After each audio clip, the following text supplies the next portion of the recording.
ঠিক একটা কুয়াশা শিশির ভেজা ভোরে তুমি আসবে কফি হাতে অথবা রং চায়, তোমার সাথে গল্প হবে, আড্ডা হবে, শিশির ভেজা ঘাসে হাঁটবো দুজন।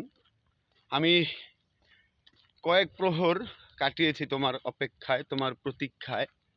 অবশেষে তুমি এলে, তবে আমার সাথে নয়, তোমার ভালোবাসার প্রিয় মানুষটির হাত ধরে, সাথে একটা 1.5 ব্যাটারির বাচ্চা নিয়ে হাঁটলে ঠিকই আমার প্রেশারটা বাড়িয়ে দিয়ে সূর্যমামা ওঠার আগেই তুমিও চলে গেলে তোমার শ্বশুর বাড়িতে, আর আমি পড়ে রইলাম আমার সেই রং চায় আর কফির আড্ডাতে।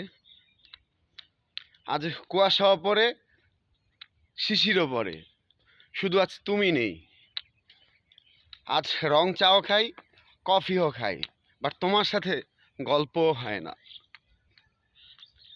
ভোরের সূর্য ওঠার সাথে সাথেই তোমার ফোনের প্রতীক্ষায় থাকি, বাট তোমার ফোন আর আসে না। আজ দেখো, সূর্য মামাটা উঠে গিয়েছে তার নিজ গন্তব্যে, আবারও চলে যাবে, বাট তোমার কোনো সন্ধান নেই এই অনলাইন অফলাইন জগতে। জানি না যার সাথেই আছো সে কি আজও তোমাকে কুয়াশা শিশির ভেজা ঘাসে তোমাকে নিয়ে হাঁটতে বেরোয়? তার সাথে কি তুমি 1 কাপ রং চা খেতে পারো, নাকি তার সাথে তুমি বন্দি পাখির মতন আছো?